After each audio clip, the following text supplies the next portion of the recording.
Minha sogra achou que o carro era do filho dela, até descobrir quem realmente pagou cada parcela. Eu ainda estava com a chave na mão quando ouvi a voz dela atrás de mim. Finalmente, né? Já estava na hora do meu filho comprar um carro decente. Eu congelei por um segundo. Respirei fundo antes de me virar. Ali estava ela, braços cruzados, olhar avaliador passando pelo carro como se estivesse inspecionando uma compra dela. Mal sabia ela. Boa tarde para você também, dona Lúcia. Eu respondi, tentando manter a calma. Ela nem ligou. Deu 2 passos para frente. Passou a mão no capô como se estivesse acariciando algo que já lhe pertencia. Bonitinho. Não é exatamente o que eu escolheria, mas já ajuda. Agora vai facilitar para você levar a gente nos lugares. A gente. Aquilo me deu um nó no estômago, porque não tinha a gente. Nunca teve. Eu tinha acabado de sair da concessionária. Ainda sentia aquele cheiro de carro novo que parecia dizer: você conseguiu. Foram 3 anos juntando dinheiro. 3 anos abrindo mão de viagens, roupas, até pequenos luxos. Enquanto isso, o filho dela, o meu namorado, Rafael, bem, digamos que ele não era exatamente um exemplo de planejamento financeiro. Mãe, a Júlia que comprou o carro, ele disse, meio sem graça, chegando atrás dela. Silêncio. A expressão dela mudou. Não de surpresa, mas de desdém. Ah, comprou sozinha? Ela perguntou arqueando a sobrancelha. Com que dinheiro? Eu senti o peso da pergunta. Não era curiosidade, era julgamento. Com o meu, respondi, direta. Ela soltou uma risadinha seca. Tá bom, querida. A gente sabe como essas coisas funcionam. Homem sempre ajuda. Olhei para Rafael. Ele desviou o olhar. Aquilo doeu mais do que qualquer coisa que ela pudesse dizer. Não, dona Lúcia. Eu insisti, firme dessa vez. Foi só meu. Eu paguei entrada, financiamento, seguro, tudo. Ela me encarou por alguns segundos, e então, sorriu. Mas não era um sorriso gentil. Era aquele tipo de sorriso que vem antes de um ataque. Olha, vou te dar um conselho, ela disse, cruzando os braços de novo. Relacionamento não é competição. Ficar tentando mostrar independência desse jeito só afasta homem. Ela ignorou completamente o filho e voltou pra mim. Enfim, já que agora vocês têm carro, vou precisar dele sábado. Eu pisquei. Como assim? Tenho um compromisso e meu carro tá na oficina. Você pode deixar a chave aqui na sexta à noite. Não foi um pedido. Foi uma ordem. Eu olhei pra ela tentando entender se aquilo era sério. Desculpa, você tá pedindo pra usar o meu carro? Pedindo não, né? Ela respondeu impaciente. Família se ajuda. Eu ri. Não de humor. Foi automático. Engraçado. Quando eu precisei de ajuda pra pagar meu curso ano passado, não éramos família. O clima ficou pesado na hora. Rafael passou a mão no rosto. Júlia. Mas eu já tinha chegado naquele ponto onde não dá mais pra fingir. Ela estreitou os olhos. Você vai ficar jogando coisa na cara agora? Não. Só tô lembrando. Olha aqui, menina, ela disse apontando o dedo pra mim. Você tá entrando na minha família agora. Tem que aprender como as coisas funcionam. A palavra minha ficou ecoando. Minha família, meu filho, meu carro, sempre tudo dela. Eu respirei fundo mais uma vez. E foi aí que percebi algo que até então eu vinha ignorando. Ela realmente achava que eu era inferior. Alguém que precisava se encaixar, obedecer, aceitar. Alguém que ela podia controlar. Uma otária. Eu não vou emprestar o carro, eu disse. Calma. Silêncio. Ela riu de novo, mas dessa vez sem humor nenhum. Desculpa? Eu disse que não vou emprestar. Rafael me olhou como se eu tivesse acabado de jogar uma bomba no meio da sala. Júlia, é só um dia. Não é sobre o dia, eu respondi sem tirar os olhos dela. É sobre respeito. Ela ficou vermelha. Respeito? Você me diz respeitando desse jeito? Não. Eu tô estabelecendo um limite. E foi nesse momento que eu percebi. Aquilo não ia acabar ali. Porque o olhar dela mudou completamente. Não era mais só julgamento. Era desafio. Ela se aproximou mais um passo. Então vamos ver até onde vão esses seus limites. Ela disse num tom baixo. Um arrepio subiu pela minha espinha. Porque eu entendi. Ela não ia deixar barato. E, sinceramente, eu também não. Continua. A história completa está disponível no canal do YouTube. Link na biografia, ou pesquise Redditor MSM2. Minha sogra achou que o carro era do filho dela. Parte 2. Eu quase não dormi naquela noite. Não por causa do carro, mas por causa do olhar dela. Aquilo não era só implicância de sogra. Era outra coisa. Era controle. Era a necessidade de provar que ela ainda mandava. No filho, na vida dele. E, se deixassem, em mim também. E o pior, o Rafael não ajudava. Você podia ter sido mais flexível, ele disse no dia seguinte, encostado na porta do quarto enquanto eu me arrumava. Eu parei na frente do espelho. Flexível como? Ah, Júlia, é minha mãe. Era só emprestar o carro. Eu virei devagar. Você ouviu como ela falou comigo? Ele suspirou. Ela é assim mesmo. Esse é exatamente o problema, Rafael. Silêncio. Pesado. Eu não queria brigar com ele, mas também não ia me diminuir para caber no conforto de ninguém. Saí pro trabalho ainda com aquilo entalado no peito. E foi lá, no meio do expediente, que recebi a mensagem. Dona Lúcia. Só de ver o nome já me deu um frio na barriga. Já falei com o Rafael.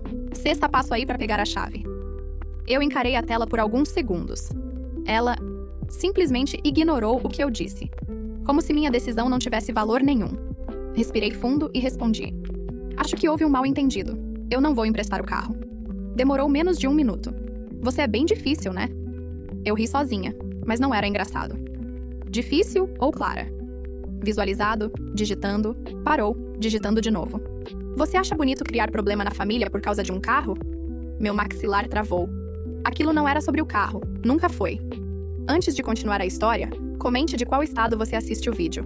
Quando cheguei em casa naquela noite, senti na hora que tinha algo errado. A porta estava destrancada. Entrei devagar. Rafael? Silêncio. Dei mais alguns passos e congelei. Dona Lúcia estava sentada no sofá, com a minha chave do carro na mão. Meu coração disparou. O que você tá fazendo aqui? Ela levantou com toda a calma do mundo. Ué, o Rafael me deu a chave. Vim buscar antes para não ter problema amanhã. Eu senti uma mistura de choque e raiva subir como um incêndio. Olhei pro lado. Rafael apareceu na cozinha, visivelmente desconfortável. Júlia, eu ia te avisar. Avisar o quê? Minha voz saiu mais alta do que eu queria. Que você entregou uma coisa minha sem minha autorização? Ele tentou se aproximar. Amor, é só um dia. Não me chama de amor agora. O silêncio que veio depois foi pesado.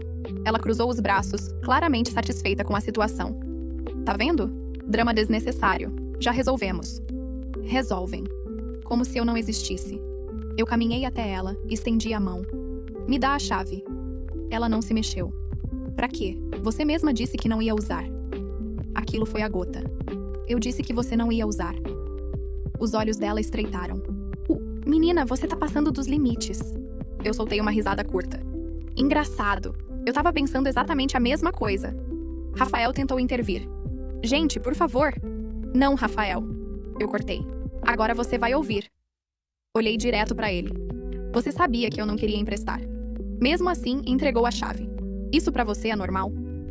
Ele abriu a boca, mas não saiu nada, porque não tinha justificativa. Voltei pra ela. Última vez, me dá a chave. Dessa vez meu tom não tinha espaço pra discussão. Ela hesitou. Por 1 segundo. E foi aí que eu percebi. Ela não estava acostumada a ser contrariada, mas ainda assim, tentou.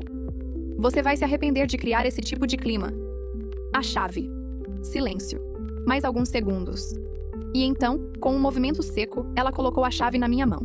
Eu fechei os dedos com força, sentindo aquele pequeno objeto como se fosse muito mais do que metal. Era respeito. Ou a falta dele. Ela pegou a bolsa, visivelmente irritada. Vamos, Rafael. Eu não vou ficar aqui sendo tratada assim. E aí veio o momento decisivo. Ele olhou pra mim, depois pra ela. Eu consegui ver o conflito no rosto dele. Mas também vi outra coisa. Hesitação. E naquele instante, algo dentro de mim encaixou. Como uma peça de quebra-cabeça que finalmente faz sentido. Porque não era só sobre a sogra. Era sobre o tipo de homem que ele escolhia ser diante disso. Ele respirou fundo. Mãe, acho melhor você ir. Ela virou na hora. Como é? A Júlia tá certa. A gente errou. O ar ficou pesado. Muito pesado. E o olhar que ela lançou pra mim, eu sabia. Aquilo ainda não tinha acabado. Continua. A história completa está disponível no canal do YouTube, link na biografia ou pesquise Predator MSM2. Depois que ela saiu, a casa ficou em silêncio. Mas não era um silêncio tranquilo. Era aquele tipo que pesa no ar, que anuncia que alguma coisa ainda vai acontecer. Eu fiquei parada no meio da sala, a chave do carro na mão, tentando processar tudo. Rafael fechou a porta devagar.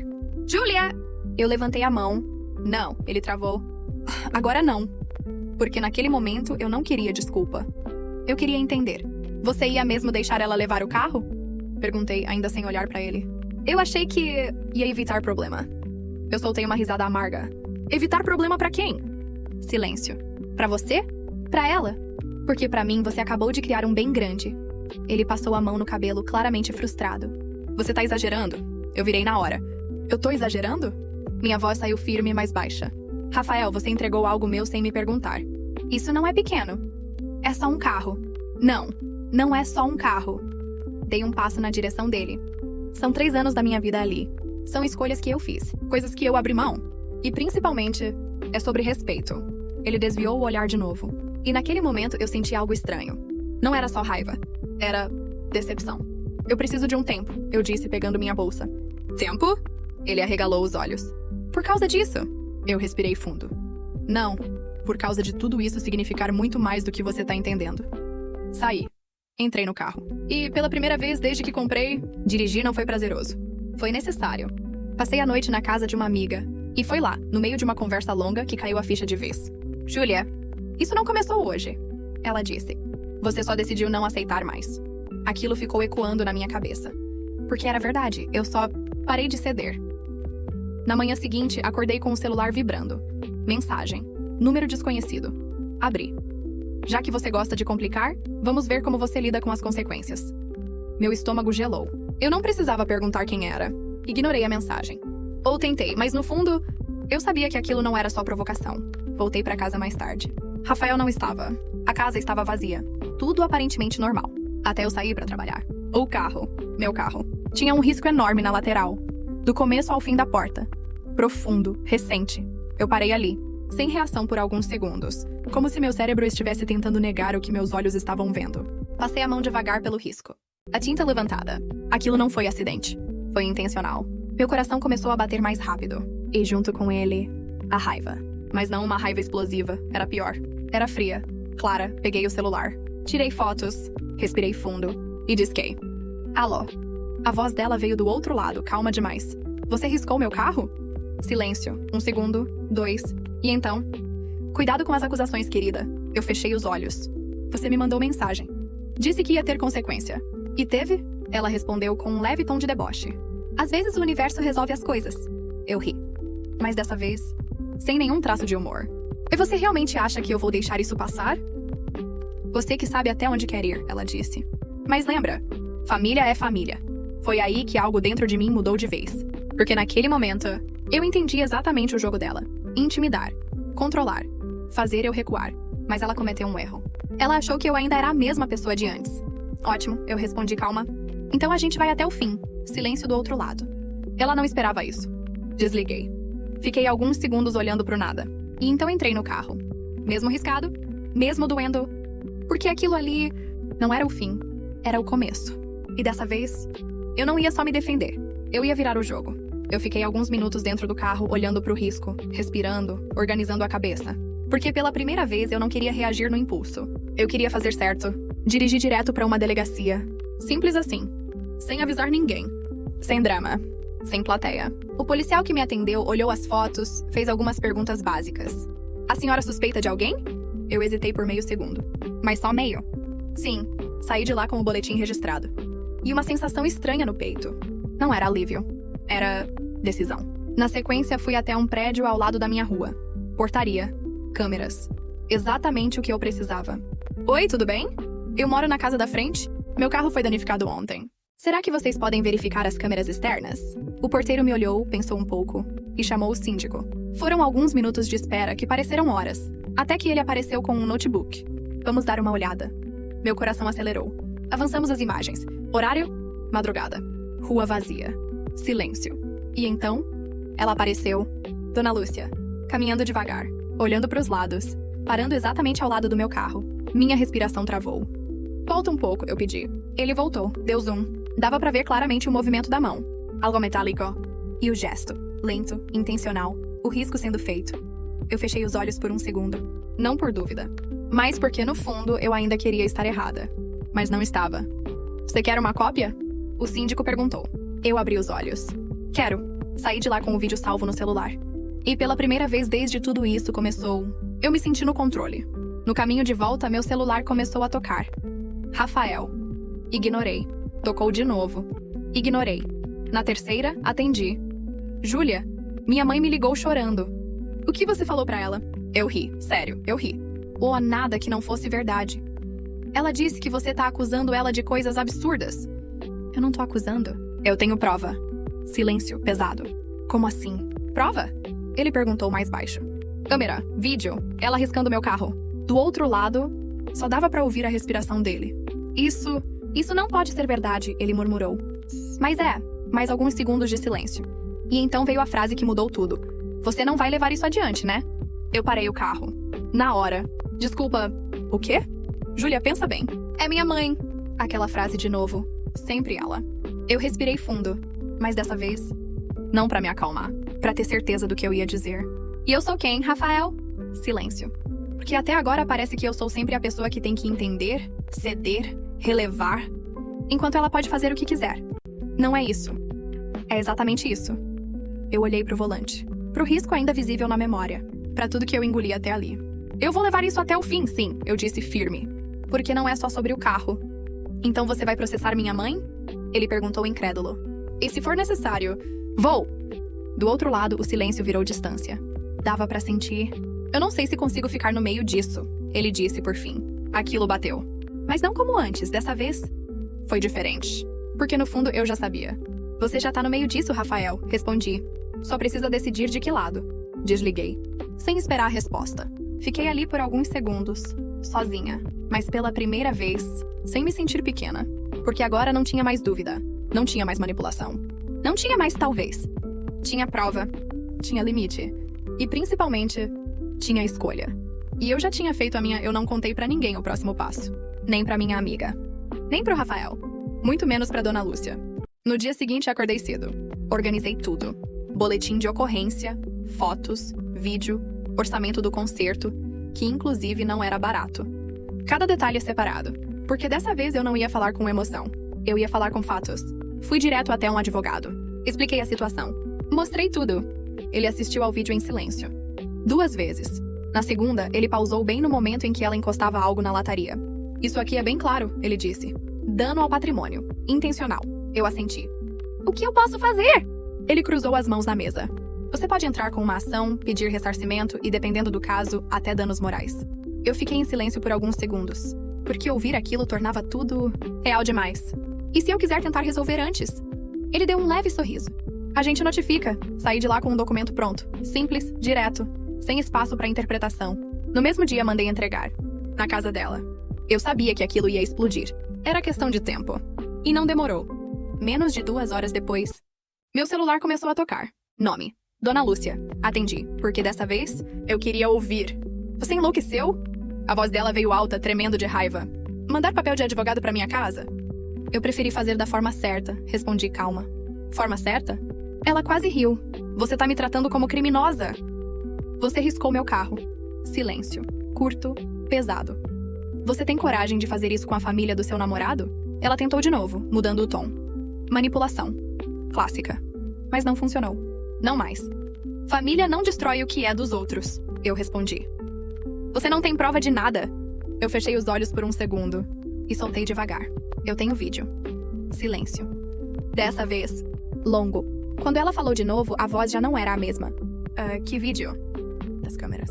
Dá pra ver você. Dá pra ver tudo. E foi aí que aconteceu algo que eu não esperava. Ela não gritou. Não negou. Não atacou. Ela ficou quieta. Você quer o quê? Ela perguntou seca. Direto ao ponto. Sem teatro. O valor do concerto. E que isso nunca mais aconteça. Simples. Claro. Justo. Ela soltou um suspiro pesado. Você tá destruindo tudo por causa de um carro. Eu balancei a cabeça, mesmo sabendo que ela não podia ver. Não, eu tô impedindo que você continue passando por cima de mim. Mais silêncio. Eu vou falar com o Rafael, ela disse por fim. Não pode falar. Ele não vai aceitar isso. Eu respirei fundo e respondi com uma calma que até me surpreendeu. Então isso diz mais sobre ele do que sobre mim. Desliguei. Alguns minutos depois, mensagem. Rafael, a gente precisa conversar. Eu fiquei olhando pra tela sem pressa, sem ansiedade. Porque pela primeira vez, eu não tava com medo dessa conversa. Marquei de encontrar com ele naquela noite. Num lugar neutro? Sem casa dele. Sem casa minha. Sem território da mãe dele. Quando cheguei, ele já estava lá. Sentado. Sério. Diferente. Você foi longe demais, ele disse, sem nem esperar eu sentar. Eu puxei a cadeira com calma. Ou fui até onde precisava. Ele passou a mão no rosto. É minha mãe, Júlia. Eu sei. Ela errou, mas nada. Eu o interrompi, sem elevar a voz, sem perder o controle. Ela errou. E agora existem consequências. Ele me encarou. E por alguns segundos, eu vi alguém que eu não reconhecia. Ou talvez, alguém que eu sempre evitei enxergar. Se você continuar com isso, não tem como a gente continuar, ele disse, direto, frio. Aquilo ficou no ar. Pesado. Definitivo. Mas estranhamente, não me quebrou. Eu apenas assenti devagar. Porque no fundo, eu já sabia que esse momento ia chegar. E dessa vez, eu não ia me escolher por último. A frase dele ainda estava ecoando na minha cabeça. Se você continuar com isso, não tem como a gente continuar. E pela primeira vez, eu não senti desespero. Não senti medo. Não senti aquela urgência de consertar tudo. Eu só senti clareza. Levantei os olhos e encarei o Rafael. De verdade. Sem filtro. Sem tentar suavizar. Então não continua. Silêncio. Imediato. Pesado. Ele piscou como se não tivesse entendido. O quê? Se esse é o preço pra eu me respeitar? Então não continua. Dava pra ver no rosto dele que aquilo não fazia parte do roteiro que ele tinha imaginado. Porque até então sempre fui eu que cedia. Eu que ajustava. Eu que evitava conflito. Mas não dessa vez.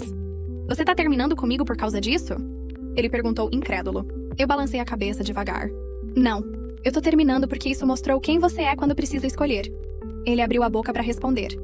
Mas não conseguiu. Porque não tinha argumento. Você escolheu o lado mais confortável, continuei. Mesmo estando errado. Você tá exagerando. Não tô. Minha voz saiu calma, firme, sem espaço pra negociação. Eu só parei de aceitar menos do que eu mereço. Aquilo ficou no ar entre a gente. E por alguns segundos, tudo que existiu ali parecia passar diante dos meus olhos. As conversas, os planos, as concessões, as pequenas coisas que eu ignorei. Até chegar nisso, ele abaixou o olhar. Eu não esperava isso de você. Eu soltei um leve suspiro. Nem eu, levantei. Peguei minha bolsa e, antes de sair, falei a última coisa que precisava ser dita. Quando você perceber o que perdeu, não vai ser por causa de um carro. Pausa. Vai ser porque você nunca soube colocar limite em quem sempre passou por cima de todo mundo. E fui embora. Dessa vez, sem olhar pra trás. Os dias seguintes foram estranhamente leves, não perfeitos. Não fáceis, mas leves. Sem mensagens. Sem tensão. Sem aquela sensação constante de estar sendo testada. Eu levei o carro pra arrumar. Paguei. Guardei todos os comprovantes. Porque o processo continuava. E continuou. Algumas semanas depois, a resposta veio. Oficial. Ela decidiu pagar. Sem pedido de desculpa. Sem conversa. Sem olhar no olho. Só um depósito, frio, calculado. Mas pra mim, aquilo significava mais do que dinheiro. Significava que, pela primeira vez, ela não conseguiu controlar o final da história. E o Rafael tentou voltar. Claro que tentou. Mensagem longa. Pedido de desculpa. Discurso sobre pressão, família, erro. Eu li, com calma. Sem raiva. E respondi uma única coisa. Eu acredito que você se arrependeu. Mas isso não muda o que você fez quando realmente importava. E bloqueei. Simples assim. Porque tem coisas que a gente não desfaz. E nem deve. Hoje, quando eu entro no meu carro, não é só sobre ter conquistado algo com o meu dinheiro. É sobre o que eu conquistei comigo mesma. Respeito, limite. E a certeza de que nunca mais alguém vai me tratar como se eu fosse menos. Porque, no fim das contas, a maior rasteira não foi a que ela tentou me dar. Foi a que eu dei no ciclo que me mantinha ali. Fim.